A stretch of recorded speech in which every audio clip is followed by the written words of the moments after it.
ভালো হয়েছে। বসন্তকাল মানে আবহাওয়া বদল, কখন গরম কখন হালকা ঠান্ডা, আর এই সময়েই শরীর সবচেয়ে বেশি দুর্বল হয়ে পড়ে। আর এই সময় একটা জিনিস যদি আমাদের রান্নাঘরে থাকেই, সেটা হলো সজনে ডাঁটা আর সজনে ফুল। জানো কি? এই ছোট্ট সাধারণ সবজির মধ্যেই লুকিয়ে আছে বিশাল উপকার। হ্যালো সবাই, আশা করি তোমরা সবাই ভালো আছো। আজ আমি বানিয়েছি ড্রামস্টিক স্যুপ, মানে আমাদের সবার পরিচিত সজনে ডাঁটা আর ফুল দিয়ে একদম সহজ, হেলদি আর টেস্টি একটা স্যুপ। এই সময় বাজারে টাটকা সজনে ডাঁটা পাওয়া যাচ্ছে, আর ভাবলাম এত উপকারী একটা জিনিস, সেটা যদি আমরা নিজেদের আর বাচ্চাদের ডায়েটে না রাখি তাহলে তো মিস করব। কেন? বসন্তকালে সজনে খাওয়া দরকার। বিশেষ করে এই মৌসুমে ঠান্ডা, কাশি, অ্যালার্জি, ভাইরাল খুব হয়। সজনে ডাঁটায় আছে ভিটামিন এ আর সি, যা আমাদের ইমিউনিটি বাড়াতে সাহায্য করে। এতে প্রচুর ক্যালসিয়াম আছে, হাড় আর দাঁত শক্ত রাখে।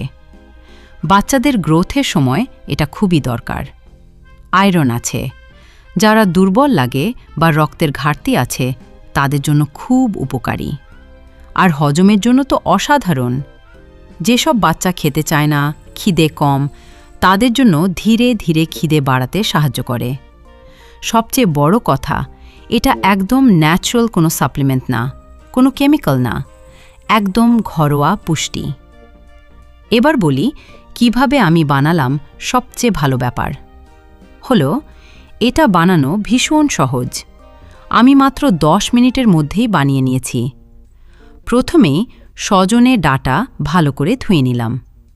তারপর প্রেসার কুকারে দিয়ে 3টে সিটি পর্যন্ত সেদ্ধ করে নিলাম। সেদ্ধ হয়ে গেলে বের করে একটা চামচের সাহায্যে ভেতরের নরম অংশগুলো আলাদা করে নিলাম। এবার একটা মিক্সিং জারে নিলাম ধনেপাতার ডাঁটা, 4 থেকে 5 কোয়া রসুন, সবটা ভালো করে ব্লেন্ড করে একটা সুন্দর পেস্ট বানিয়ে নিলাম। এবার কড়াইয়ে দিলাম আমার নিজের বানানো খাঁটি ঘি। ঘি গরম হলে তার মধ্যে দিলাম রসুন কুচি, পেঁয়াজ কুচি, টমেটো কুচি। হালকা ভাজা হয়ে গেলে দিয়ে দিলাম আগে থেকে ব্লেন্ড করা মিশ্রণ। পরিমাণ মতো জল, সামান্য হলুদ গুঁড়ো দিয়ে ঢেকে দিলাম। মাঝারি আঁচে 10 মিনিট মতো ফুটিয়ে নিলাম। শেষে নামানোর আগে দিলাম অর্ধেক লেবুর রস, আর ওপরে ছড়িয়ে দিলাম টাটকা ধনেপাতা।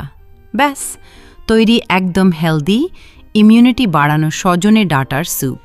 আমরা মা হিসেবে অনেক সময় চিন্তা করি, বাচ্চারা ঠিকমতো খাচ্ছে তো, পুষ্টি পাচ্ছে তো।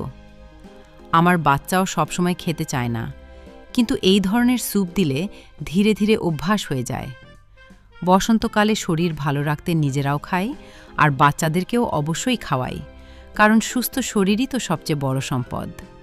তোমরাও একবার ট্রাই করে দেখো। যদি ভালো লাগে অবশ্যই কমেন্ট করে জানাবে। ভিডিওটা ভালো লাগলে লাইক, শেয়ার করো, আর নিচে আমার এই চ্যানেলটিকে ভালো লাগলে অবশ্যই ফলো করে নিও। ধন্যবাদ সবাইকে। আবার দেখা হবে নতুন কোনো হেলদি রেসিপি নিয়ে। আমি আজকে কি বানিয়েছো? খেয়ে দেখো তো কেমন হয়েছে।